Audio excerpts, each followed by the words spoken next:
Imagine your knee starts aching after a long run. The standard instinct is to grab an ice pack, strap it to the joint, and wait for the swelling to go down.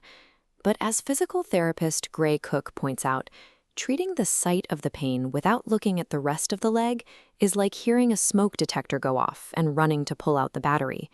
The pain is just the alarm. The actual fire is usually burning somewhere else. To find it, we have to look at the body through the joint-by-joint approach. Our skeletal system is a highly specific, stacked architectural column. This diagram shows each lower body joint has a distinct, alternating job. Starting from the floor, the ankle is built for mobility. Moving up, the knee is built for stability. Above that, the hip requires massive mobility, and the lumbar spine demands strict stability. Physical durability depends entirely on maintaining this alternating rhythm. If one link in this chain loses its intended function, the entire structure starts to take on damage it wasn't designed to handle. Take the hip, for example. As you can see in this model, it's a deep ball and socket joint.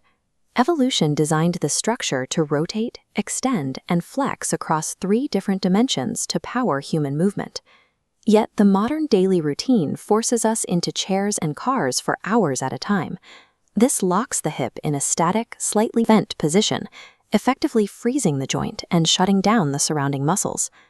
Mobility is often confused with passive flexibility, but the two are distinct. True mobility is flexibility paired with the muscular strength to actively control that range of motion under tension. This document is a clinical case study on a condition commonly called dead butt syndrome. The research explicitly identifies prolonged sitting and inactivity as the primary triggers for gluteal amnesia, a state where the muscles responsible for moving the hip effectively stop firing. When a joint engineered for massive movement becomes locked and weak, that kinetic energy has to go somewhere. The body simply forces the adjacent stable joints to absorb motion they were never built to handle. When this failure travels upward, the first casualty is often the lower back.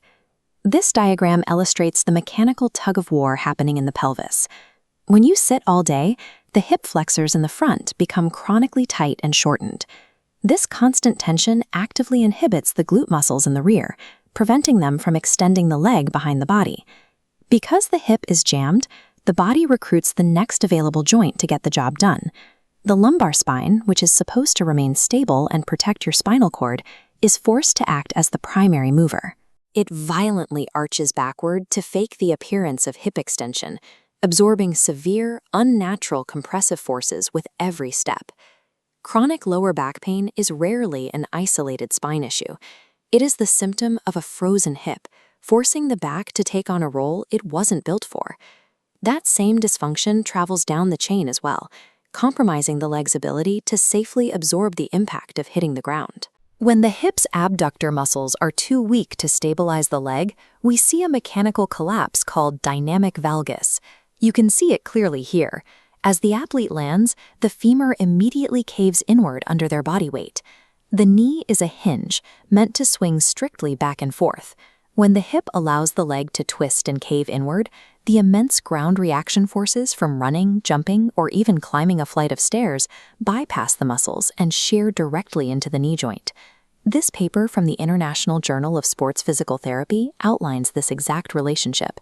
The clinical data shows that deficits in the activation of the gluteus maximus and gluteus medius are directly linked to a higher risk of lower extremity injuries in runners. The sharp pain you feel under your kneecap during a jog is the mechanical toll paid by the stable joint, compensating for a hip that has lost control of the leg. Restoring this hip function provides access to the biomechanical engine responsible for all human explosive power, the hip hinge. Look at the mechanics of this movement. As the hips push backward, the hamstrings are eccentrically loaded, lengthening under tension like a heavy physical spring. Then the glutes fire to drive the hips forward in a massive burst of extension. That mobility governs how kinetic energy transfers through the rest of the body. In a baseball pitcher, for example, the energy originates in the floor, twists heavily into internal hip rotation, and is passed smoothly up the core to be released through the arm. When athletes lack this specific rotational mobility, that energy transfer breaks down. The power leaks into the lower back, or forces the shoulder to overcompensate to make up for the lost speed. This is exactly why so many athletes suffer upper body injuries late in the season. Athletic power is determined by the ability to transfer kinetic energy smoothly through a mobile, strong hip joint.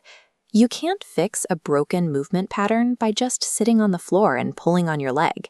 Passive stretching might temporarily lengthen a muscle, but it doesn't create the neural drive required to wake up dormant stabilizers. The actual solution requires neuromuscular re-education. You have to put the body under tension using closed-chain strength exercises, rewiring the connection between the brain and the muscle to build stability into those new ranges of motion. That means practicing active integration movements, like the kettlebell swing you see here. The weight forces the hips to load backward naturally, engaging the hamstrings before demanding an explosive, controlled hip extension to stand up. An optimized body uses the hips as its primary shock absorbers. This reduces the cumulative wear on the spine and knees while allowing for more efficient movement mechanics during daily life and sport. Would you like me to create a tailored report detailing the best exercises to improve your hip mobility and build better movement?